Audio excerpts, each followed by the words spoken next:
Healthcare is a very, very tough thing to get.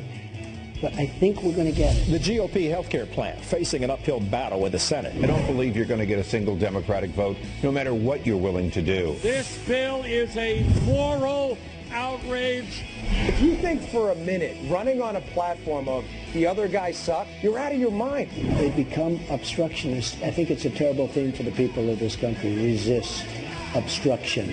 That's not what they want.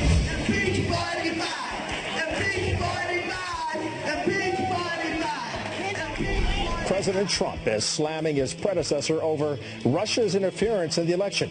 The question is, if he had the information, why didn't he do something about it? Look, this whole notion of collusion was the hottest story in October 2016, but it was the Democrats who were doing it. But how quickly we forget. Reports of more trouble brewing from North Korea. A buildup of vehicles and personnel at North Korea's nuclear testing site. Look at what we've done in the last 22 weeks. Revitalized NATO, decreased illegal migration across the southern border. We're taking the fight to ISIS. Just as we have done all these things with those other threats, we will deal with North Korea. I am so proud of what we've done in such a short period of time. It's hard to tell. The island of Aruba, honestly, they brought us their entire beach this morning and some great beach toys to show us how to play with the kids. Yeah, went over a whole bunch of them earlier. We'll show you more. We're playing football. We've been grilling. We've even talked about getting married on the beach. We are covering anything that has to do with a beach summer party this morning on our plaza. And a big show this morning. It's great to have both of you back on the couch, by the way. The band is back together. We are back together, and it does feel so in the new good. spaceship in here. Right. For the first time, the three of us are in the new studio. Yeah, good. And a big interview that you brought to the show this morning, an exclusive sit-down with President Trump. Well, I appreciate it. Certainly an honor to spend some time with the president in the Roosevelt Room, talking about news of the day. We were there formally because he signed a very historic VA reform bill called the VA Accountability and Whistleblower Protection Act. Well, he signed that in the East Room. Veterans were there. It was a huge moment. Then we came back into the Roosevelt Room and had a chance to ask him about, what's happening with health care, how likely is it a bill gets passed, the resistance he faces from Democrats. A very candid president sat down with Fox Friends. Take a listen. Mr. President, thank you very much for joining Fox. Thank you, Pete. Appreciate it. Thank you. You faced resistance on this bill, but of course you've faced resistance on the entirety of your agenda. Who's been your biggest opponent? Has it been Democrats resisting? Has it been fake news media? Has it been deep state leaks? When you think about it, what holds it up the most? Well, when I ran, I talked about the rigged system because I saw I was winning states and I wasn't getting the delegates that I should be getting. And, I would look at this. I said, what kind of a system? Well, the whole system is there's a lot of bad things going on, a lot of very bad things going on. One of the things that should be solved, but it probably won't be, is that the Republicans and Democrats don't get together.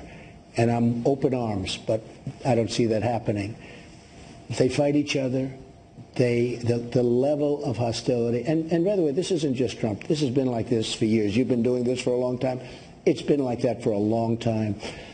But the level of hostility, as an example, the health care bill that you are reporting on and everybody's reporting on, it would be so great if the Democrats and Republicans could get together, wrap their arms around it, and come up with something that everybody's happy with. It's so easy. But we won't get one Democrat vote, not one. And if it were the greatest bill ever proposed in mankind, we wouldn't get a vote. And that's a terrible thing. So there is. Well, look, their theme is resist.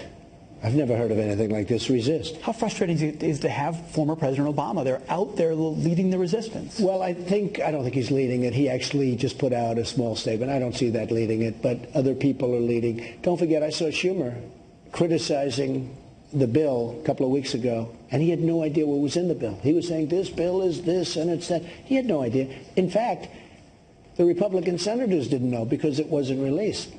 Very few people knew. So he was criticizing a bill that he had no idea what was in the bill. But that's called the resistance. I mean, that's a terrible word. Think of it. Their theme is resist. Their theme should be, let's get together, envelop, let's get together.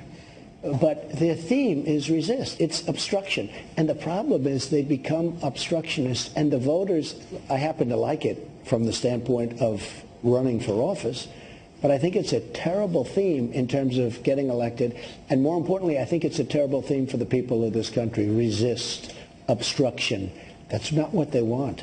How do you overcome that when someone like Senator Warren, Elizabeth Warren, literally says people are going to die because of President Trump's health care bill? Well, I actually think she's a hopeless case. I call her Pocahontas, and that's an insult to Pocahontas. I actually think that she is just somebody that's got a lot of hatred, a lot of anger. But she's got a loud microphone. And well, she does, but I don't think she has the kind of support that some people do. I think she hurt Hillary. I watched her campaigning for Hillary, and she was so angry. Hillary would be sitting back listening to her, trying to smile.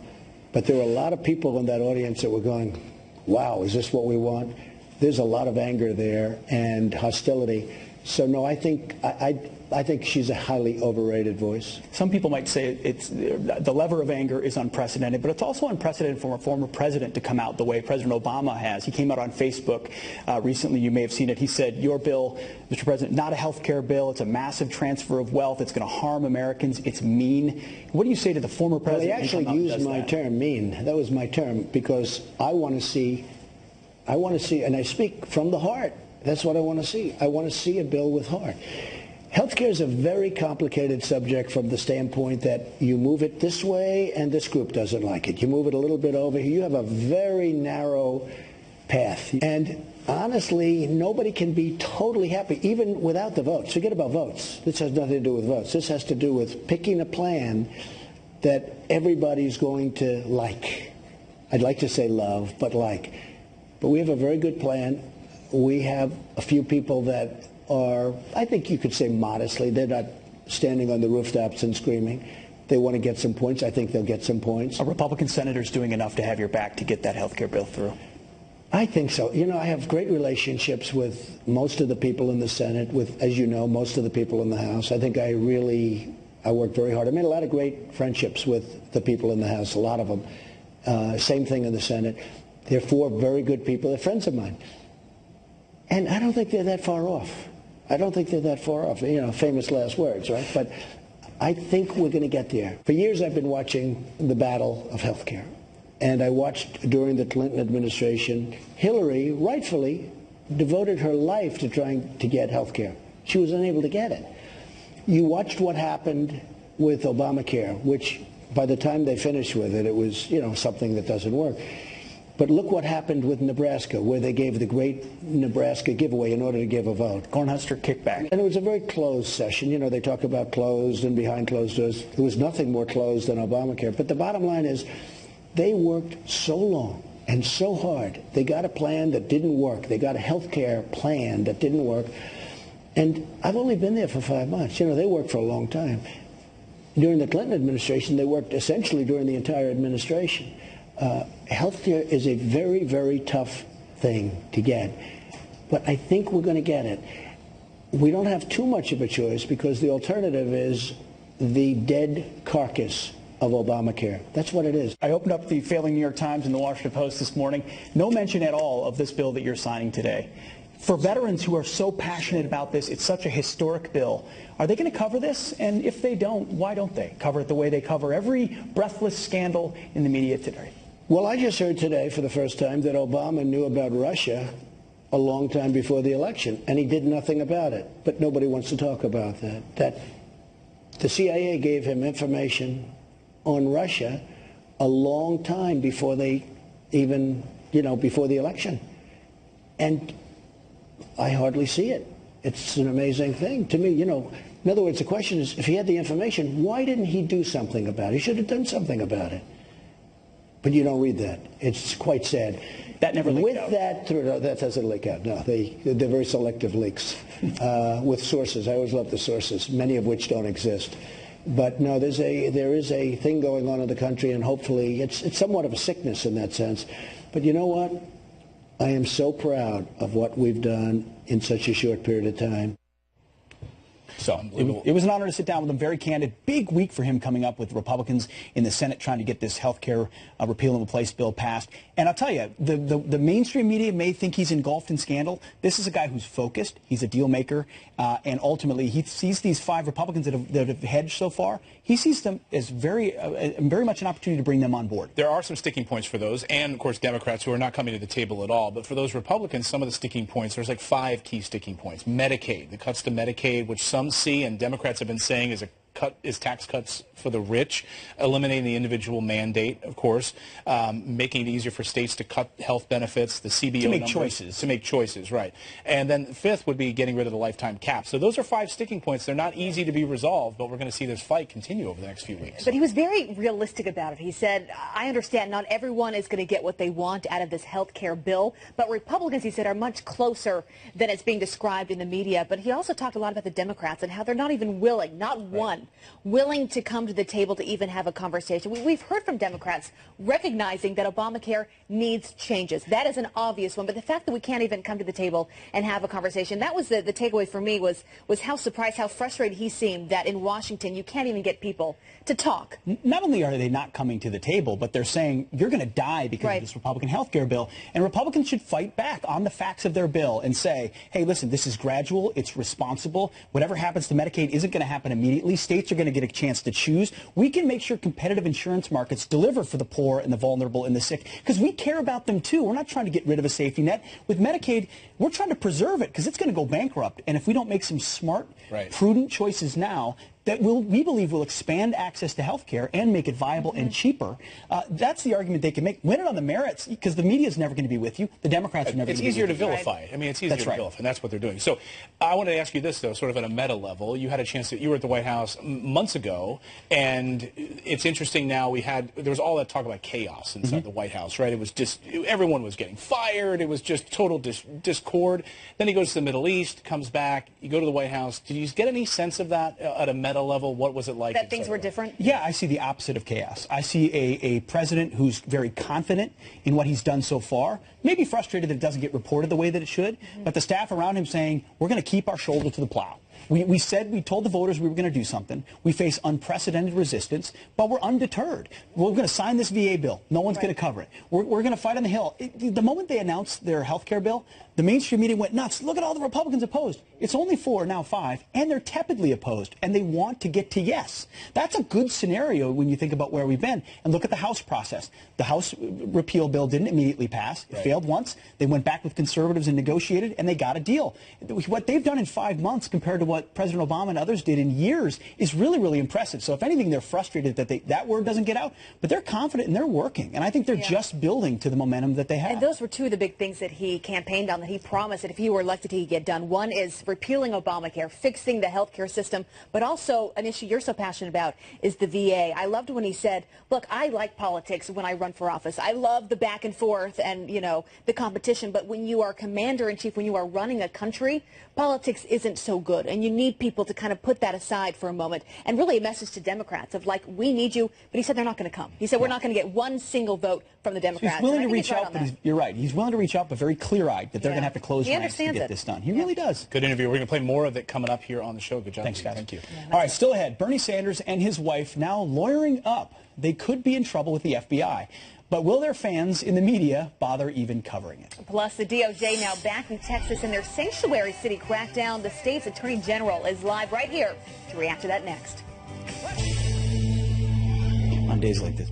Welcome back. Texas getting a new ally in its fight against sanctuary cities. President Trump's Justice Department is now on board. Yeah, Attorney General Jeff Sessions announcing that the DOJ will defend the state's new immigration measure against a lawsuit brought by civil rights groups and several city governments. So joining us now with his reaction is Texas Attorney General Ken Paxton. Ken, great to see you this morning. Lay out for our viewers this morning what exactly this does, what exactly Texas is doing differently.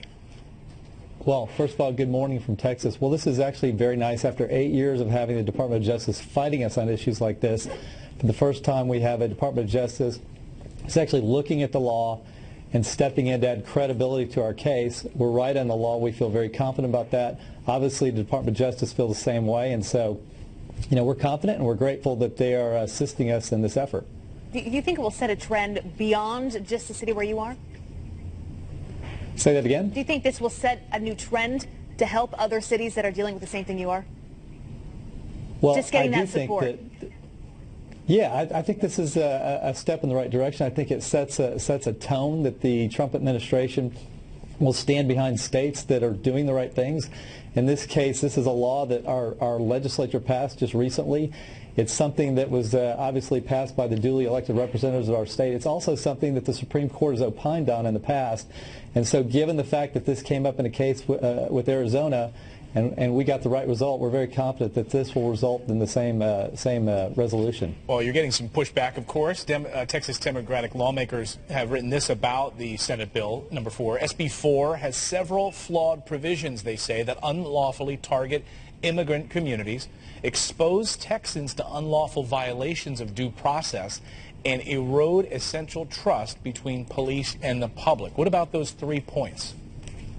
So none of that's true. This is a law similar to what Arizona passed. Arizona actually required that law enforcement ask about immigration status. Texas did not do that.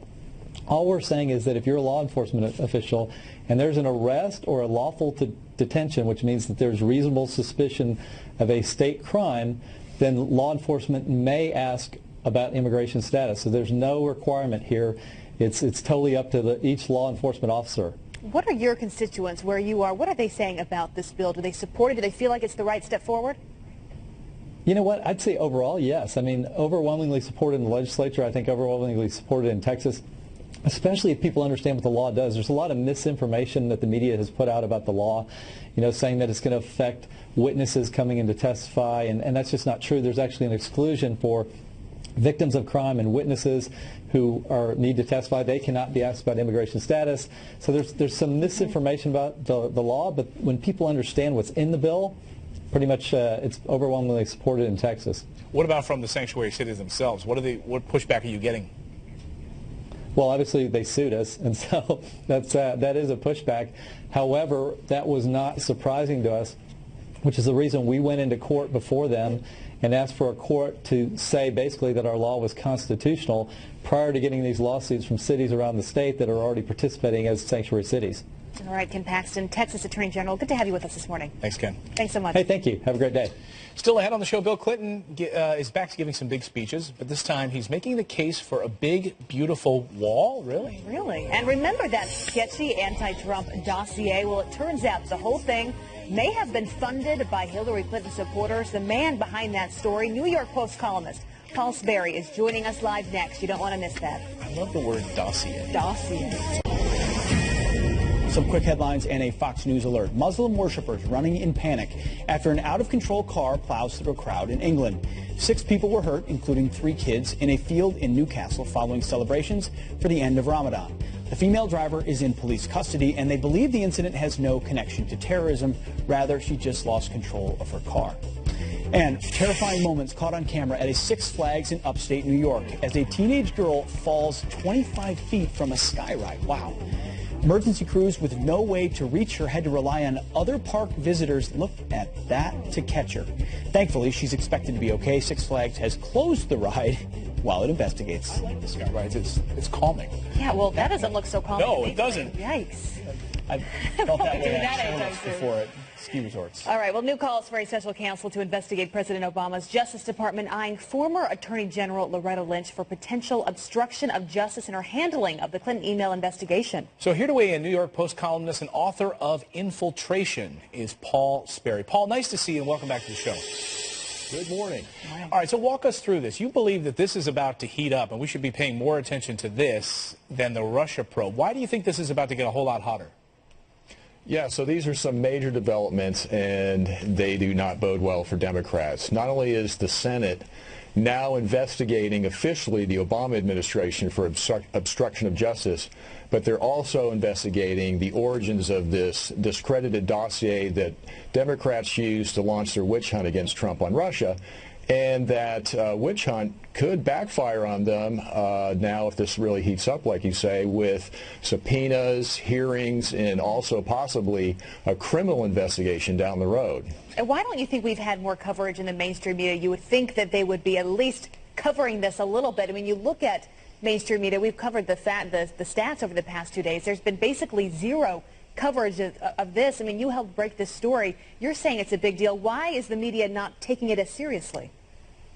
Well, because they're part of the witch hunt, and a lot of them are Democrat mouthpieces, so that's how it goes. But investigators, they want to know how this dossier that's been debunked, how it, how it came to be, how the sausage was made, and who funded it exactly. They know that Democrats allied with the Clinton campaign, Hillary Clinton campaign, financed it, but they don't know exactly who.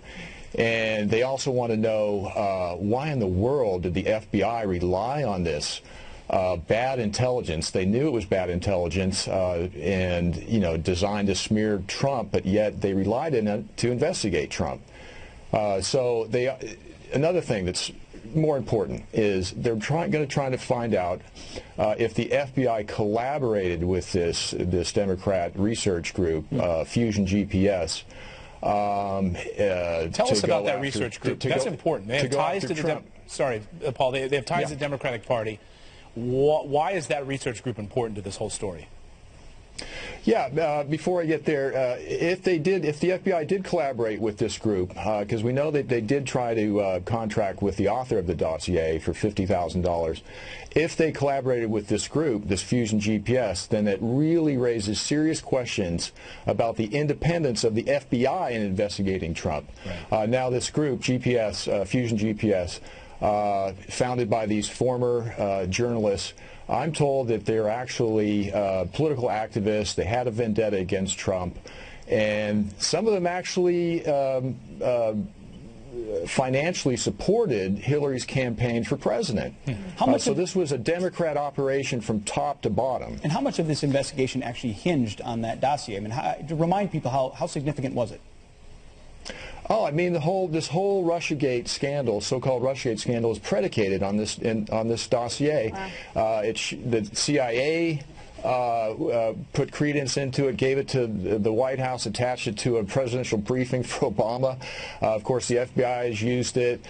Congress, of course, is using it to cook up these scoops or these charges against Trump, and the media is using it to find scoops on Trump in this investigation. So it's really been wended its way through the entire process, and it's really remarkable because the thing is completely riddled with errors in fact and questionable sourcing and debunked allegations. It's really a gossip sheet. Well, even Congress has been trying to find more information about this group with possible ties to the dossiers you've been talking about, but it has been stalled. So where does this go? Yeah, so now they can't get answers out of Fusion GPS. Quite frankly, they can't get answers out of the FBI as well, because they've got have similar requests for documentation from them. And so now the Senate Judiciary is actually threatening subpoenas against Fusion GPS to try and get answers. And we got to get answers here. We got to get to the bottom of this, because it's really, when you combine with Loretta Lynch and her allegations against her of obstruction of justice in the Hillary investigation, this whole thing is really starting to smell rotten. And to shift, absolutely. Paul, thank you very much. We appreciate your time this morning. Thank you. Thanks, Paul. My pleasure. All right. For many in the media, it was their favorite time of day, hurling gotcha questions at Sean Spicer just to try to make him squirm. Well, now there's a new rule in the briefing room. They can still ask questions, but they have to point their camera at the wall. How are these journalists adjusting to that change? Jeff Mason, the head of the White House Correspondents Association, joins us ahead. And President Trump thinks Republicans will come together and get a health care deal done before July 4th. But we have a very good plan. We have a few people that are, I think you could say modestly, they're not standing on the rooftops and screaming. We caught up with Maria Bartiromo on the beach in Aruba, working, and we are going to ask her whether or not she agrees with that. Will we get health care done? She's actually on 6th Avenue on her plaza. Who's going to interview her out there? There's too many kids out there. We have a very good plan. We have a few people that are, I think you could say modestly, they're not standing on the rooftops and screaming. They want to get some points. I think they'll get some points. A Republican senator's doing enough to have your back to get that health care bill through? I think so. I have great relationships with most of the people in the Senate, with, as you know, most of the people in the House. I think I work very hard. I made a lot of great friendships with the people in the House, a lot of them. Same thing in the Senate. They're four very good people. They're friends of mine. And I don't think they're that far off. I don't think they're that far off. You know, famous last words, right? But I think we're going to get there. Can't promise. I think we're going to get there. All right. We're joined now by Maria Bartiromo, the host of Sunday Morning Futures, whose show starts in about 25 minutes. You're going to be talking about health care among some other big topics. I want to get your take on this. Health care. Will we see a rollback of Obamacare? What's your sense of how this is going to go down? Right now you've got 5 senators pushing back, basically trying to push back on the expansion of Medicaid. So I think the next couple of days are going to be the deal-making, really trying to negotiate how they can roll it back to make it less expensive, obviously, smaller government, but this is basically where the chips are lying in terms of who's for the current bill in the Senate and who's pushing back. There you have the 5 senators right now, because they just feel that it's, once again, very similar to what Obamacare has been, and that is big government. I think that the Senate and the House understand the implications here, that they need to get something done before the July 4th holiday. If they don't, the calls to not go on vacation in August are going to get louder. So I do think we're going to see something this week. Also, they know they're not going to get any Democratic votes, as President Trump was telling Pete in that interview. And he also was more optimistic, saying these Republicans are closer than you realize when it comes to finding the right bill. So maybe the more moderate ones realize they have to give in a little bit to these 5 because they need those votes. Exactly. And I think overall, the goal of the skeptics, the goal of the president's critics are to impeach him. So it's not about just the travel ban. It's not about just Obamacare, tax reform. They don't want any of his agenda to move forward so that they can take over the House in 2018 and move to impeach. Even if there's nothing legal at all that the president has done and there's nothing impeachable, that's what their goal is. And I think the Senate and the House know that, and they're going to do everything they can to try to. So they're going to be behind closed doors, working on policy, trying to find the 51 votes that they need. That's right. But how do they fight back against the way Democrats frame this? We've got a sound of a couple of Democrats who talk about this bill like it's Armageddon. Take a listen. Plain and simple, this so-called health care bill is nothing more than a massive transfer of wealth from working families to the very, very rich. This is a barbaric and immoral piece of legislation. It's kind of like a death part 2. It still puts 23 million people out of health care. It destroys Medicaid, which is for the disabled, seniors, poor, and pregnant mothers. It is a cruel bill. It's a deceptive, awful bill that shouldn't be called a health care bill. It's an entitlement for the rich and a political scam.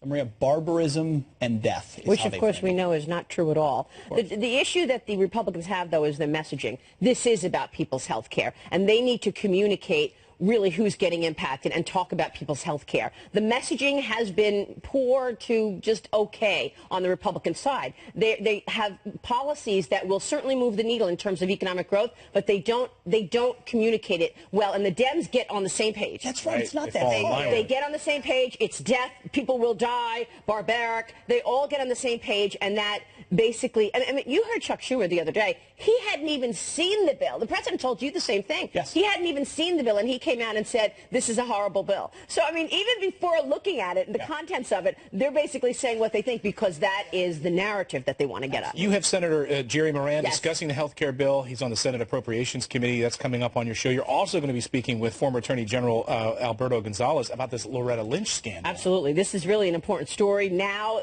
there are investigations around Loretta Lynch. Why did she tell Jim Comey to call it a matter instead of an investigation? And importantly, why did Jim Comey do it? He did it. Sure. Okay, so there's obstruction right there. He called it a matter instead of an investigation. So we're going to talk about that with the former Attorney General. A lot of serious questions. Yes. To get to the bottom of it. Look forward to it, Maria. Thank you so much. Thanks, guys. All right, the White House experimenting with some new rules for the press corps, like, hey, if you want to ask questions, you can, but you've got to point your camera at the wall. Seriously, this is the only known video of Friday's briefing. Look at that. Jeff Mason, president of the White House Correspondents Association, says it's wrong, and he's here to respond next. And we're going to help you turn your backyard party into a beach bash, including the ultimate must-have item of the season. That's called the tease. And we are back with some quick headlines. Bernie Sanders and his wife scrambling to lawyer up. Jane Sanders now facing an FBI probe for allegedly lying on a loan application to expand the campus of Burlington College in Vermont 7 years ago. Well, that whole ordeal led her to step down as president, and the college went bankrupt last year. And CIA's top dog says the Trump administration has plans to punish any leakers of American secrets. We, and I would say all of President Trump's government, is incredibly focused on both stopping leaks of any kind from any agency, and when they happen, pursuing them with incredible vigor. Mike Pompeo telling MSNBC that he blames NSA leaker Edward Snowden, who is still hiding out in Russia, as the inspiration behind the recent surge in leaks from intelligence agencies. And Bill